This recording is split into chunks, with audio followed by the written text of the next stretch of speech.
Hello everybody! You might remember my Sonic Frontiers video where I mentioned the many different ways Amy Rose has been portrayed. I wasn't quite sure if I was excited about Amy's inclusion in the upcoming game Sonic Frontiers, as her personality seems to have been all over the place randomly with any given Sonic game. This got me thinking about Amy's different portrayals, and the long and short of it is, I actually think I may have stumbled across a hidden character arc in the Sonic the Hedgehog franchise, and Amy's portrayal inside the canon games have actually not been as random and sporadic as I first thought. I was mainly taking her portrayal in the Dreamcast era and juxtaposing it against her very competent Forces personality, then thinking about all the different ways she's been portrayed in the other games. When you do that, it sure looks like her personalities in the game are thrown in quite haphazardly and random. However, if you take all the Sonic games in order and look at Amy's portrayal in each one, you find a surprisingly large and expansive character arc.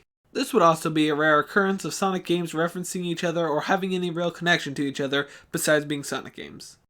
I'm Moosepig7, and without any further ado, let's get into it.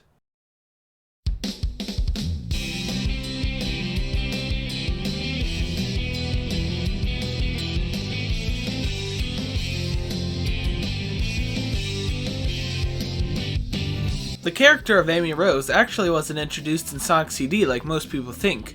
Actually, she was originally introduced 1 year earlier in a Sonic the Hedgehog manga published exclusively in Japan by the company Shogakukan. However, that is non-canon to the games, and I'm only dealing with the version of Amy that is. Therefore, we'll start our journey at Sonic CD in 1993. In this game, Sonic arrives at the Never Lake to see the appearance of the Little Planet, which appears for 1 month every year. However, when he arrives, it turns out that Dr. Robotnik has roboticized the planet, so Sonic gears up to save the day. But no sooner does he arrive on the planet than he notices that he's been followed. Apparently, this girl Amy Rose used her tarot cards to predict that she would meet her crush Sonic, so she went and climbed up a huge chain onto a dangerous planet filled with evil robots to get to him. She generally annoys Sonic and tries to hug him every chance she gets until she gets captured by Metal Sonic, forcing Sonic to rescue her. That's basically all Amy was in Sonic CD until the end, where Sonic saves her, she hugs him again, and he leaves her on the ground beside the Never Lake. The next time you see Amy in a main game is in Sonic Adventure, where she hasn't seen Sonic for what is implied through the game to be a few years. Sonic Adventure kicks off the modern era of Sonic with the sub-era of the Dreamcast era. In this sub-era, Amy becomes the most obsessed, borderline demented girl in the whole series at any point, and I seriously wonder about her mental health occasionally. In Sonic Adventure, it's simple enough. Amy lives her normal life, albeit wishing to be with Sonic more. Then she finds a bird being pursued by an Eggman robot, so she saves the bird and keeps it away from the robot. She then runs into Sonic and tries to get him to protect the bird for her. Then the robot shows up, and in the midst of all this, she notices a sign at a nearby amusement park that says that cute couples get in free. So in the middle of all this happening, she decides to go inside. That's pretty much the only airheaded thing she does in this game though, so for the most part she's only slightly brattier and obsessed than her classic self. However, in the next game in the series, Sonic Adventure 2, we see her actively trespassing on and breaking into a government prison to rescue a suspected thief and presumably murderer. Then she tags along on the adventure for the rest of the game, most likely to simply be near Sonic. Then, in Sonic Advance 3, she basically threatens Sonic with her hammer after he tells her that he was too busy and didn't want to go on a date. Now, for what I feel is the pinnacle of her insanity, Sonic Heroes. Here, she literally attacks Sonic to try to force him into marrying her, and acts angry and bratty throughout the whole game. Then in Sonic Rush, she's back to trying to track Sonic down, but isn't as violent, except for one part where she threatens Cream. Next is the next sub-era of the Sonic timeline, the 4Kids era. Here, Amy continues for quite a few games to just follow Sonic around with the sole purpose of getting him to marry her. Literally, her one goal in life is to marry Sonic. She's not quite as insane as she was in Sonic Heroes, but still quite obsessed. For example, in Sonic 06, she says that she'd rather the world and everyone on it be destroyed than Sonic die. If I had to choose between the world and Sonic, I would choose Sonic! Anyway, she goes on like this for many games. The 3 Sonic Riders games, Sonic 06, Sonic Rivals, and Sonic Unleashed. However, she appears to chill out a bit more on each of these games as she seems to mature. She even manages to chill out enough not to scare Sonic away every time she shows up, depresses him when she doesn't recognize him in his werehog form, and actually secures a date with him in Sonic the Black Knight.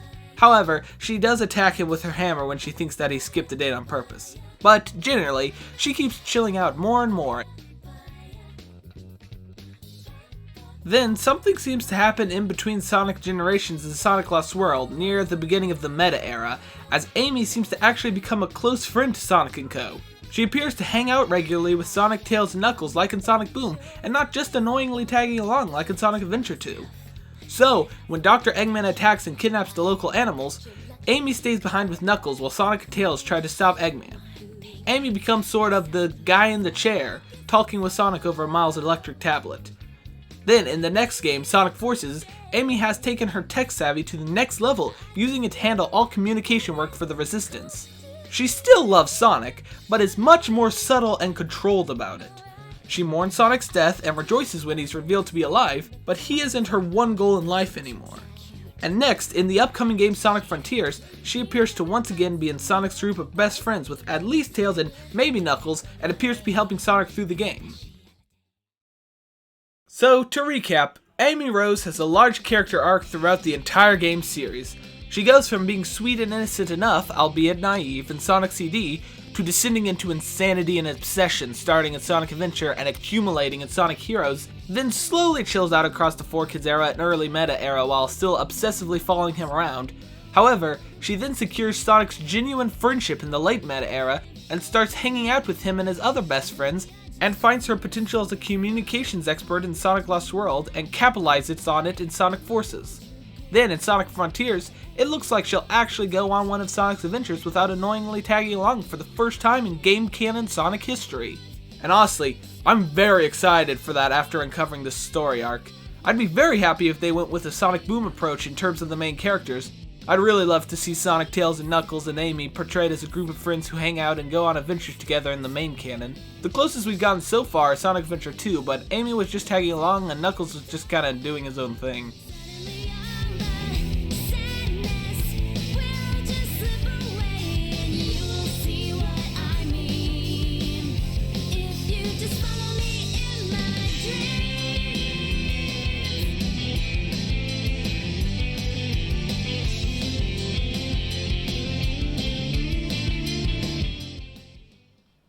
Well, I hope you liked this video. If you did, please leave a like and subscribe so you won't miss any new videos from me. See you next time, and remember, don't mess with the moose.